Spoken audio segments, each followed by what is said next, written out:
بسم اللہ الرحمن الرحیم الحمد للہ رب العالمین والصلاة والسلام علی خاتم الانبیاء والمرسلین المبعوث رحمۃ للعالمین محمد وعلی آلہ واصحابہ اجمعین۔ السلام علیکم ورحمۃ اللہ وبرکاتہ۔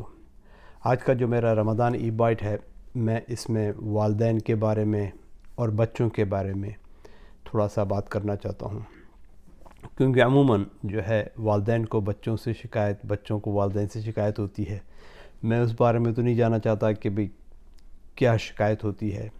بس سب سے پہلی اور بنیادی بات جو ہے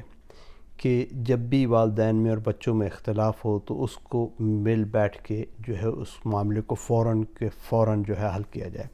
کبھی بھی کسی بھی معاملے کو لمبا نہ لٹکایا جائے، اور بچوں کو سختی کے ساتھ جس طرح ہوتا ہے زبردستی زبردستی نہ کریں، اور بچے بھی جو ہے والدین کے ساتھ ناجائز کوئی ایسے مطالبات نہ کریں، ناجائز باتیں نہ کریں، غلط باتیں نہ کریں، غیر شرعی غیر اسلامی باتیں نہ کریں، اور مطلب جو عزت اور احترام کا رشتہ ہے اس کو ملحوظ خاطر رکھیں۔ ابھی میں قرآن و حدیث کی روشنی میں دونوں پوائنٹ کلیئر کرتا ہوں۔ قرآن کبھی بھی نہیں کہتا ہے کہ اپنی اولاد سے محبت کرو جس طرح ایک ہوتا ہے، بلکہ کیونکہ اللہ سبحانہ و تعالیٰ نے ماں باپ کے دل میں اپنی اولاد کے لیے ایک فطری محبت رکھی ہے،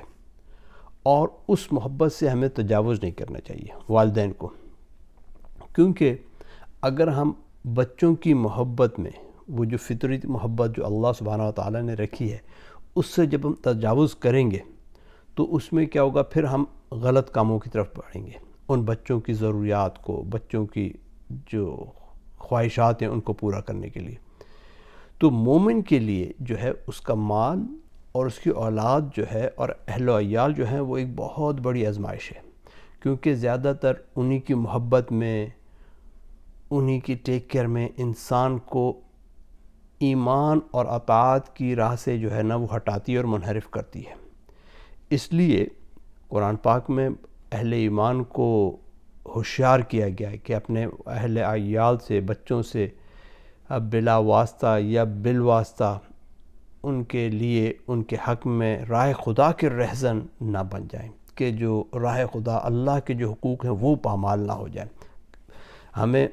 اللہ اپنا مال جو ہے وہ اللہ کے اوپر خرچ کرنا چاہیے اور اس کو مقدم رکھنا چاہیے، لیکن کبھی کبھار ایسا ہوتا ہے کہ ہم اپنی اولاد کو مقدم رکھتے ہیں، اللہ کے احکامات کو پس پش ڈال دیتے ہیں۔ تو سورۃ التغابن جو ہے یہ قرآن پاک کی جو 28ویں سپارے میں ہے، یہ بہت ہی پیاری صورت ہے۔ اس میں ٹوٹل 18 آیات ہیں، تو میں تو کہوں گا کہ ہر کوئی اس کو یاد کرے۔ چلیں آج آپ کے ساتھ میں بھی یہ کہتا ہوں کہ جناب اس کو ہم روزانہ 2 یا 3 آیتیں یاد کریں گے، اور دیکھتے ہیں کہ کتنے دن میں ہم اس صورت کو یاد کرتے ہیں۔ 18 آیتیں ہیں، بڑی پیاری، اللہ کی وحدانیت، اللہ کے بارے میں بات چیت ہے، ایمان و یقین کی بات چیت ہے، پھر اہل و عیال، اس کو 3-4 حصوں میں تقسیم کیا گیا ہے۔ کسی دن انشاءاللہ موقع ملا تو اس پہ بھی ایک ویلاگ کریں گے۔ تو اس میں اللہ سبحانہ و تعالیٰ فرماتے ہیں، بسم اللہ الرحمن الرحیم، یا ایھا الذین آمنوا ان من ازواجکم واولادکم لکم فاحذروہم وان تعفوا وتصفحوا وتغفروا فان اللہ غفور رحیم۔ یہ آیت نمبر جو ہے 14 ہے، اور اس کے بعد والی آیت جو ہے وہ اور بھی کریٹیکل ہے، وہ آیت نمبر 15 جو ہے، انما اموالکم واولادکم فتنہ واللہ عندہ اجر عظیم۔ تو پہلی مومنو، تمہاری اولاد، تمہاری عورتیں وہ جو ہے نا تمہاری دشمن ہیں، سو ان سے بچتے رہو۔ اگر تم معاف کر دو اور درگزر کرو اور بخش دو تو خدا بھی بخشنے والا اور مہربان ہے۔ اس آیت کی پہلی میننگ تو یہ ہے کہ جو ہے ہمارے دشمن، جس طرح ایک مسلمان ہو گیا، اس کی اولاد مسلمان نہیں ہوئی، تو ہم اپنے راز و نیاز جو باتیں ہیں اسلام والی، ان کے ساتھ جو خفیہ باتیں ہیں وہ ان کے ساتھ شیئر نہ کریں، کیونکہ وہ ہمارے ساتھ کانسپریسی ہیچ کریں گے۔ تو اس وجہ سے اگر ان کے ساتھ ہم درگزر کا معاملہ کریں، ان کو معاف کر دیں، تو اللہ پاک بھی معاف کرنے والا ہے اگر کوئی ایسی سچویشن آ جائے تو۔ اور اس کی ایک دوسری معنی ہے جو کہ ڈاکٹر اسرار صاحب بھی مرحوم فرمایا کرتے تھے، وہ یہ کہتے کہ بندہ جو ہے کبھی کبھار اولاد کی محبت میں اتنا آگے بڑھ جاتا ہے کہ وہ ہر جائز ناجائز کام کرتا ہے اور ان کے لیے غلط قدم اٹھاتا ہے۔ تو اس وجہ سے انہوں نے کہا کہ یہ ہمارے دشمن بھی ہیں، کیونکہ اللہ نے ایک فطرتی محبت تو ہمارے دل میں رکھی ہوئی ہے، لیکن اگر ہم ان سے بہت زیادہ محبت کر رہے ہیں اور اس میں بہت زیادہ غلو کر رہے ہیں اور اس کی بنیاد پر ہم حلال حرام جو بھی کام ہے ان کو خوشی خاطر ہم کر رہے ہیں، ان کی جائز ناجائز خواہشات کو پورا کر رہے ہیں، تو ہماری طریقے سے دشمن ہے۔ لیکن اس کی اگلی آیت جو ہے وہ ہے کہ انما اموالکم و اولادکم فتنہ، کہ تمہارا، یہ اردو والا فتنہ نہیں، عربی والا فتنہ ہے، کہ اس کا مطلب ہے آزمائش ہے، تمہارا مال اور تمہاری اولاد جو ہے وہ تمہاری آزمائش ہے۔ اب اس میں اگر ہم بیلنس برقرار رکھیں گے تو ہمارے لیے کامیابی ہے اور بہت بڑا اجر ہے، لیکن اگر اس میں ہم نے بیلنس برقرار نہ رکھا اور اللہ کے احکامات کو، جیسے کہ ابھی میں نے تھوڑی دیر پہلے کہا کہ ہم نے پس پش ڈال دیا اور ان کی پیار محبت میں ہم بہت زیادہ غلو کرنے لگے، تو پھر جو ہے ہمارے لیے جو ہے بڑی آزمائش ہے۔ اور دوسری طرف جو ہے اللہ سبحانہ و تعالیٰ بچوں کو، چونکہ ماں باپ کے دل میں تو اولاد کے لیے ایک فطرتی محبت رکھی ہے اللہ پاک نے، لیکن بچوں کا معاملہ تھوڑا سا مختلف ہے۔ اسی وجہ سے بچوں کے لیے قرآن پاک میں خاص طور پہ ایمفسائز کیا گیا ہے کہ اپنے ماں باپ کا اپنے خیال رکھنا ہے، آپ نے ماں باپ کو کچھ بھی نہیں کہنا۔ اور اس کے لیے سورۃ الاسراء جو ہے، بنی اسرائیل جو ہے، اس کی آیت نمبر 23 ہے، جس میں اللہ سبحانہ وتعالیٰ فرما رہے ہیں، بسم اللہ الرحمن الرحیم، وَقَضَىٰ رَبُّكَ أَلَّا تَعْبُدُوا إِلَّا إِيَّاهُ وَبِالْوَالِدَيْنِ إِحْسَانًا إِمَّا يَبْلُغَنَّ عِندَكَ الْكِبَرَ أَحَدُهُمَا أَوْ كِلَاهُمَا فَلَا تَقُل لَّهُمَا أُفٍّ وَلَا تَنْهَرْهُمَا وَقُل لَّهُمَا قَوْلًا كَرِيمًا۔ اور اس کی اگلی آیت جو ہے اس میں کہہ رہے ہیں وَاحْفِظْ لَهُمَا جَنَاحَ الذُّلِّ مِنَ الرَّحْمَةِ وَقُل رَّبِّ ارْحَمْهُمَا كَمَا رَبَّيَانِي صَغِيرًا۔ اور اللہ پاک کہہ رہا ہے کہ تم اللہ کے سوا جو ہے کسی کی عبادت نہ کرو، جو عبادت کرنے والی ذات جو ہے، جو ہمارے لیے ہے، وہ صرف اللہ ہے۔ نہ ہم نے کسی کو پوجنا ہے، نہ کسی بزرگ کو، نہ کسی نبی کو، نہ کسی رسول کو، نہ کسی فرشتے کو، کسی کی بھی عبادت نہیں کرنی۔ ہم نے عبادت جو کرنی ہے وہ صرف اور صرف اللہ کی عبادت کرنی ہے، اللہ ہی عبادت کے لائق ہے۔ اور اس کے بعد اگلا فریز ہے کہ ماں باپ کے ساتھ بھلائی کا حکم کرتے رہو۔ اللہ سبحانہ و تعالیٰ نے اپنی عبادت کے ساتھ اسی جملے میں جو ہے جوڑ دیا کہ ماں باپ کی عبادت نہیں کرنی، لیکن اس کے ساتھ بھلائی کرنی ہے، ایسی بھلائی کہ جس کا اللہ سبحانہ و تعالیٰ نے حکم دیا ہے۔ اور پھر آگے کریں کہ اگر ان دونوں میں سے یا دونوں میں سے ایک یا دونوں اگر وہ بڑھاپے کو پہنچ جائیں، بوڑھے ہو جائیں، عمر رسیدہ ہو جائیں، تو اگر وہ کوئی بات اگر کہیں تو ان کے سامنے اف،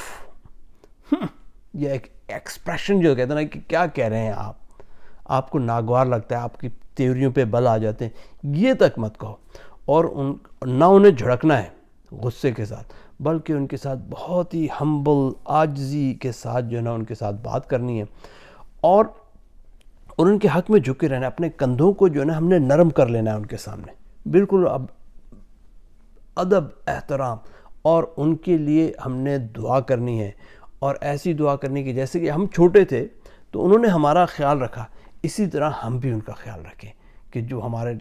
یہ حق ہے والدین کا کہ والدین کی ہم عزت کریں جتنی۔ اس کے لیے ایک حدیث میرے ذہن میں آ رہی ہے، بڑی پیاری حدیث ہے،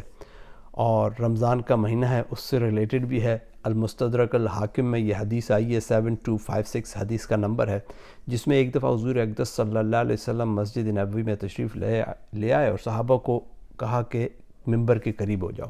جب وہ ممبر کے قریب ہوئے تو حضور پاک صلی اللہ علیہ وسلم نے ممبر کے پہلے ممبر پر قدم رکھا اور آمین کہا، دوسرے پہ قدم رکھا اور پھر آپ صلی اللہ علیہ وسلم نے آمین کہا، پھر تیسرے اسٹیپ پہ قدم رکھا ممبر کی سیڑھی پر اور پھر آمین کہا۔ جب وہ ممبر سے اترے تو صحابہ کرام نے عرض کیا، یا رسول اللہ صلی اللہ علیہ وسلم، ہم نے آج آپ سے ایک ایسی بات سنی جو پہلے نہیں سنی تھی۔ تو ان سے پوچھا کہ بھی آپ نے 3 دفعہ آمین کیا، تو حضور اقدس صلی اللہ علیہ وسلم فرمایا، جب میں نے ممبر کے پہلے اس پہ قدم رکھا تو جبرائیل علیہ السلام میرے سامنے ظاہر ہوئے، اور انہوں نے کہا کہ ہلاک ہوا وہ شخص کہ جس کو رمضان المبارک کا ماہ مبارک مہینہ ملا اور وہ اپنی بخشش نہ کروا سکا۔ تو میں نے کہا آمین۔ دوسرے جب میں نے اس پہ قدم رکھا تو انہوں نے کہا ہلاک ہوا وہ شخص کہ جس کے سامنے میرا نام لیا گیا ہو اور وہ مجھ پر درود نہ بھیجے۔ اللہم صلی علی سیدنا محمد وعلی آل سیدنا مولانا محمد وبارک وسلم۔ تو میں نے کہا پھر آمین کہا، اور جب میں نے تیسرے ممبر کے سیڑھی پہ قدم رکھا تو جبرائیل علیہ السلام نے کہا کہ ہلاک و برباد ہوا وہ شخص کہ جس کے والدین یا دونوں یا ان میں سے کوئی ایک بڑھاپے کو پہنچ جائیں وہ ان کی خدمت نہ کرے اور اس کی وجہ سے وہ جنت میں داخل نہ ہو سکے۔ تو میں نے کہا آمین۔ تو دیکھیں حضور اقدس صلی اللہ علیہ وسلم نے، اب دیکھیں رمضان کا مہینہ بھی ہے، ہم اپنی بخشش اور مغفرت کی اللہ پاک سے دعائیں کریں کہ اللہ سبحانہ و تعالی ہماری بخشش و مغفرت فرمائے، اور درود پاک حضور پاک صلی اللہ علیہ وسلم پر جتنا ہم درود بھیجیں کم ہے، اور جب بھی ان کا نامی آئے تو کم از کم ہم صلی اللہ علیہ وسلم تو کہیں،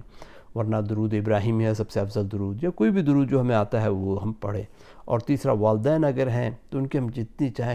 جتنی ہم خدمت کریں وہ کم ہے۔ اور اگر فرض کریں کہ کسی کے والدین نہ ہوں تو اس کے لیے کیا ہے؟ تو والدین اس کے لیے یہ ہے کہ بھئی ہم جو ہے جو ہم نماز میں بھی دعا پڑھتے ہیں، اور وہ بڑی پیاری دعا ہے، کیا ہے؟ رب اجعلنی مقیم الصلاۃ ومن ذریتی ربنا وتقبل دعا ربنا اغفر لی ولوالدی وللمؤمنین یوم یقوم الحساب۔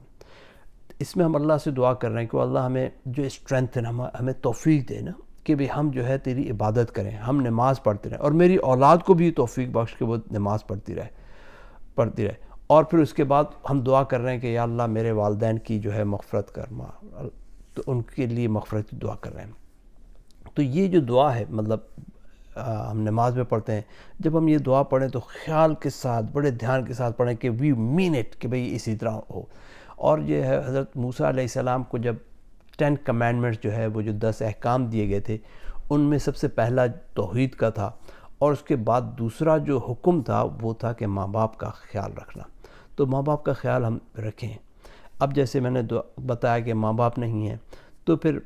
اب ہم کیا کریں؟ تو میرے والد صاحب مرحوم رحمۃ اللہ علیہ وہ یہ کہا کرتے تھے کہ بیٹا جب بندہ دنیا سے چلا جائے تو پھر یہ کوشش کرو کہ اس کے جو رشتہ دار ہیں قریبی، جن کے ساتھ اس کا حسن سلوک اچھا تھا، تو آپ بھی ان کے پاس جاؤ اور ان سے حسن سلوک اچھا رکھو۔ آپ کی والدہ نہیں ہے، میری والدہ نہیں ہے، تو میں اب میری خالہ ہیں یا والدہ کی جو دوست ہیں ان کے پاس جاؤں، تحفے تحائف لے کر جائیں، ان کا خدمت کریں، ان کا اکرام کریں، کیونکہ ہمارے والدین کا حسن سلوک ان کے ساتھ اچھا تھا۔ اگر ہمارے والدین زندگی میں کسی کو صدقہ خیرات کرتے تھے، کسی کو دیتے تھے، کسی کو مدد کرتے تھے، تو اگر ہمیں پتہ ہے تو ہم بھی ان کی جو ہے جا کر خدمت کریں اور ان کی مدد کریں۔ تو اللہ سبحانہ و تعالی جو ہے ہمیں اپنی اولاد سے جس طرح کی محبت کرنے کا حق ہے ویسا محبت کرنے کی توفیق عطا فرمائے، اور اپنی اولاد کو صحیح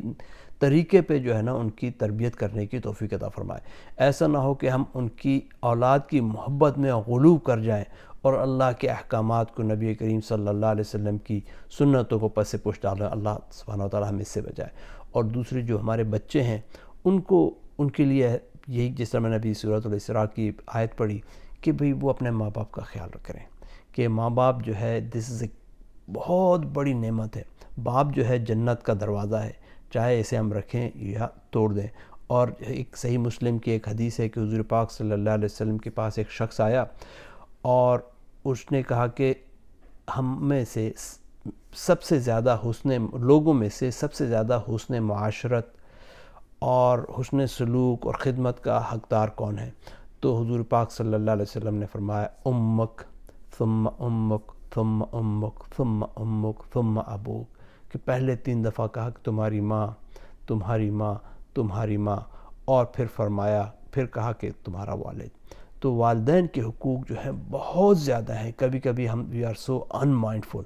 کہ ہم اس پر توجہ نہیں دیتے۔ میرا دل تو کر رہا ہے کہ میں اس موضوع پہ، آپ یقین کریں کہ میں بات کرتا رہا ہوں، کہ ماں باپ کے بارے میں جب ہم بات کرتے ہیں تو ایک عجیب لطف آتا ہے، اور جب بچوں کے بارے میں بات کرتے ہیں تو اس میں بھی ایک مزہ آتا ہے، لیکن ٹائم کی بھی خیال کرنا ہے کہ ٹائم کی بھی کمی ہے، کہ میں تو سوچتا ہوں کہ 10-15 منٹ سے زیادہ وہ کوئی بھی ولاگ نہ ہو، لیکن کبھی کبھی لمبا بھی ہو جاتا ہے، تو اس کے لیے میں آپ لوگوں سے معذرت خواہ ہوں۔ اور آخر میں چینل کو جو ہے آپ ضرور سبسکرائب کریں اور بیل آئیکن کو پریس کریں، تاکہ اگر نئی ویڈیو جیسی اپلوڈ ہوتی ہے تو آپ کو فوراً جو ہے معلومات مل سکے۔ اور اگر کوئی فیڈ بیک ہو تو you can always comment in chat, تو اس پہ ہم جو ہے بہتری کے لیے بھی اور کوشش کر سکتے ہیں۔ جزاک اللہ خیر۔ اللہ سبحانہ و تعالیٰ اگین ہماری دعاؤں کو قبول و مقبول فرمائے، اور رمضان المبارک کے ماہ مبارک میں ہماری مغفرت فرمائے۔ زیادہ سے زیادہ ہم درود شریف پڑھیں، حضور پاک صلی اللہ علیہ وسلم پہ صلاۃ و درود بھیجیں، اور والدین کی خدمت کریں۔ والدین چلے گئے ہیں تو ان کے لیے دعا کریں۔ جزاک اللہ خیر۔ السلام علیکم ورحمۃ اللہ وبرکاتہ۔